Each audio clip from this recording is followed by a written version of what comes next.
온라인 모임에 오신 미디어 동산 성도님들을 환영합니다. 저는 박의성 전도사입니다. 오늘 계속해서 광야에서 함께 시리즈가 이어지고 있습니다. 지난주 말씀은 광야 구덩이에서 시작되는 구원이라는 말씀인데요. 이 영상을 보기 전에 지난주 설교를 듣지 않으셨다면 듣고서 와주시면 더 은혜가 될 것 같습니다. 성경 말씀 같이 봉독하면 좋겠는데요. 창세기 37장 18절에서 24절입니다. 제가 봉독하여 올리겠습니다. 요셉이 그들에게 가까이 오기 전에 그들이 요셉을 멀리서 보고 죽이기를 꾀하여 서로 이르되 꿈꾸는 자가 오는도다. 자, 그를 죽여 한 구덩이에 던지고 우리가 말하기를 악한 짐승이 그를 잡아먹었다 하자. 그의 꿈이 어떻게 되는지를 우리가 볼 것이니라 하는지라. 르우벤이 듣고 요셉을 그들의 손에서 구원하려 하여 이르되 우리가 그의 생명은 해치지 말자. 르우벤이 또 그들에게 이르되 피를 흘리지 말라. 그를 광야 그 구덩이에 던지고 손을 그에게 대지 말라 하니 이는 그가 요셉을 그들의 손에서 구출하여 그의 아버지에게로 돌려보내려 함이었더라. 요셉이 형들에게 이르매 그의 형들이 요셉의 옷 곧 그가 입은 채색 옷을 벗기고 그를 잡아 구덩이에 던지니 그 구덩이는 빈 것이라. 그 속에 물이 없었더라. 아멘. 네, 오늘 말씀은 요셉 이야기입니다. 요셉 이야기 여러분은 너무나 잘 아는 이야기일 것 같은데요. 요셉이 어렸을 때 꿈을 꾸었죠. 채색 옷을 입고 형들이 자기에게 다 절을 하는 그런 꿈을 꾸었다고 이야기를 하니까 형들이 많이 안 좋게 보았죠. 이 동생이 그렇게 하니까. 이렇게 광야에서 지금 이제 광야 그 어떤 구덩이에 빠져버리게 되는 그런 이야기를 볼 수 있습니다. 우리가 이제 삶에서 광야와 같은 순간들을 만날 때가 있습니다. 우리는 이럴 때 어떻게 생각하십니까? 내가 어떤 잘못된 일들을 만난 것 같을 때 내가 뭘 잘못했나? 내가 뭘 잘못해서 그런 것인가? 라고 하는 생각들을 많이 하게 되는 것 같습니다. 여기에는 우리가 기본적으로 모든 일들을 인과응보, 무슨 원인이 있어서 이런 결과가 나왔겠지 라고 하는 그런 생각이 있어서 그런데요. 사실 모든 일이 또 인과응보로 설명되는 것은 아닙니다. 반드시 잘했기 때문에 또 잘한 결과가 나온 것인지, 또 악했기 때문에 또 악한 결과가 나온 것인지, 그렇게 단정할 수 있는 것들이 그렇게 많지는 않습니다. 어떤 것들은 내가 한 것이 아닌데 그냥 이끌려서 그냥 그렇게 되어버린 일들도 있겠죠. 오스왈드 챔버스의 그 순종이라는 책이 있죠. 담임 목사님께서 설명해 주셨는데 거기에도 이런 내용들이 기록되어 있다고 합니다. 전쟁이 발발한 상황을 맞이하고 있어요. 오스왈드 챔버스는. 전쟁과 같은 상황에서 예수님은 왜 전쟁이 일어났는지 그거를 따지고 그걸 말하지는 않으실 거다. 오히려 그 전쟁 상황에 대해서 두려워하지 말고 당황하지 말라 이렇게 위로하면서 말씀하실 것이다 라고 하는 것이죠.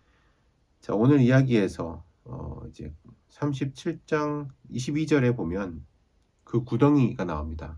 이 구덩이에 요셉이 빠지는 건데 이 지역 광야라고 하는 이 지역이 실은 그렇게 정말 척박한 광야 이런 것은 아닌 것 같습니다.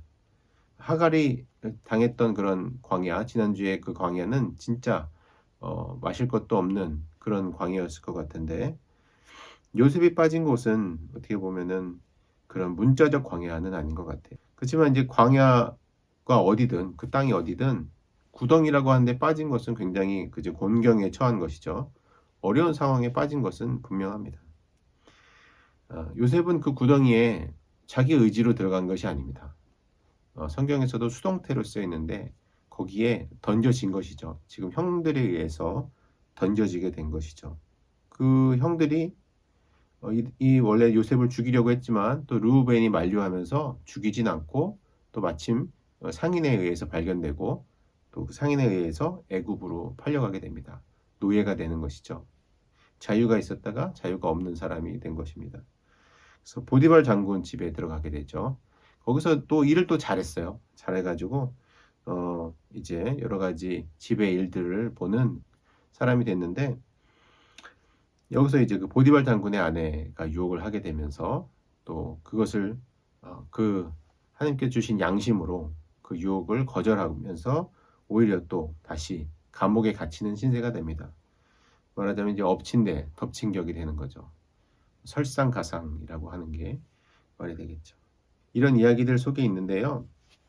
이 요셉의 이야기, 우리가 흔히 알기는 그 총리가 되는데 이 여차저차해서 총리가 되는 그 과정 가운데 총리가 되는데 목적이 있다. 그걸 굉장히 이제 부각해 왔지만 사실 총리가 되는 것은 그렇게 해도 성경이 중요하게 바라보는 것 같지는 않습니다.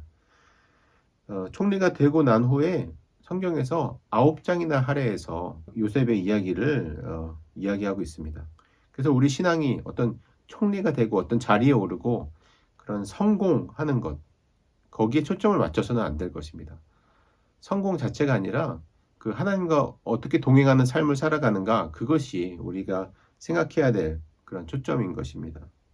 하나님의 뜻을 바라보아야 하겠습니다. 요셉 하면 또 이제 형통함이라는 말이 같이 따라다닙니다. 형통함. 좀 전에 말했듯이 그런 형통함이 꼭 성공을 의미하지는 않습니다. 성경이 말하는 형통은 그것을 밟고 건너가다, 뭐 산을 넘어가다, 뭔가 극복해내고 이겨내는 것을 뜻하고 있습니다.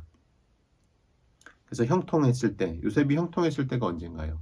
노예로 팔려갔을 때, 또 감옥에 갇혀 있을 때 성경은 요셉이 형통하다라고 말을 합니다. 그래서 형통한 가운데 감옥도 살아낼 수 있는 것이고 구덩이도 이겨낼 수 있는 것입니다. 그것을 잘 건너갈 수 있는 것입니다. 창세기 50장 20절에 이런 말들이 있습니다. 나중에 그 형들이 이제 식량을 구하기 위해서 애굽으로 요셉이 있는 곳으로 가게 된 것이죠. 당신들은 나를 해하려 하였으나 하나님은 그것을 선으로 바꾸사 오늘과 같이 많은 백성의 생명을 구원하게 하시려 하셨나니. 아멘. 네, 이런 선으로 바꾸사 그런 어려운 일들, 내가 어려운 일들을 겪었고 당신들이 나를 해하려 해서 내가 어찌어찌 내 의지가 아니라 어떻게 끌려서 여기까지 왔는데 하나님께서는 모든 것을 선으로 바꾸셔서 이렇게 여러분 형들과 우리 가족을 모두 구원하게 하셨다. 선이라는 것이 꼭 성공이 아닙니다. 선을 이루셨다라고 하는 것은 하나님의 뜻이 이루어졌다라는 게 하나님 관점에서의 선이 되겠습니다. 또 로마서 8장 28절에 보면 우리가 알거니와 하나님을 사랑하는 자 곧 그 뜻대로 부르심을 입은 자들에게는 모든 것이 합력하여 선을 이루느니라. 아멘. 하나님의 뜻 가운데 있는 자, 이 말과 이어지죠. 하나님의 뜻 가운데 있는 자는 합력하여 선을 이룬다. 그래서 만사형통이라고 하는 우리가 쓰는 말, 거기에다가 조금 단어를 바꿔서 만사협통, 하나님과 협력하여서 하나님이 협력하여 선을 이룰 수 있게 하여 주신다라고 하는 것을 우리가 기억할 수 있습니다. 내가 겪는 어떤 어려움들, 구덩이에 빠진 것 같은 일들, 지금은 어렵지만 그 일들을 통하여 합력하여 선을 이루는 하나님을 볼 수 있습니다. 그렇지만 이 광야 구덩이를 하나님께서 너가 그런 일들을 해야 되니까 지금 이게 고통을 견뎌라 라고 하는 것은 아닙니다. 그 구덩이를 하나님이 만드신 것은 아닙니다. 하나님이 어떤 미래의 것들을 위해서, 그런 유익을 위해서 잠시 너가 고통을 당해라 이런 뜻이 아닙니다. 어떤 고통이 그냥 찾아옵니다. 찾아왔지만 그것을 통해서 그것을 최선으로 하나님께서 선으로 바꿔주신다. 하나님의 뜻 가운데 인도하여 주겠다라고 하는 것이죠. 하나님이 그런 고통을 만든 것은 아니지만 그 고통을 통해서 하나님께서 결국에는 형통함으로 인도하신다라고 하는 것을 기억하시기 바랍니다.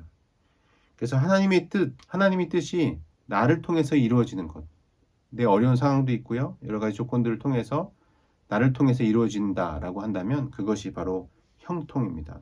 여기서 우리가 발견해야 될 하나님은 함께 계시고 그 견디게 하시고 그 어려움과 나의 어려움과 함께 동행하시며 위로하시고 또 나를 이끌어 주시는 그 하나님을 보셔야 될 것 같습니다. 광야 구덩이에 있을지라도 함께 하시는 하나님. 설교 시간에 들었던 예화들이 있었습니다. 그 지옥이라는 드라마, OTT에서 지금 넷플릭스에서 하는 드라마가 있었죠. 네, 저도 혹시 궁금해서 뭐 다 본 것은 아니고 유튜브에 요약된 것들을 찾아봤는데 거기서도 그런 문제들을 지적하더라고요. 뭔가 어떤 현상에 의해서 죽음을 맞이하게 되는 사람들이 있는데, 그러니까 고통을 당하게 되는 사람들이 있는데, 그 고통을 당하게 되는 사람들이 무엇을 잘못해서 그런 고통을 당하는 것이 아니다라고 하는 것이죠.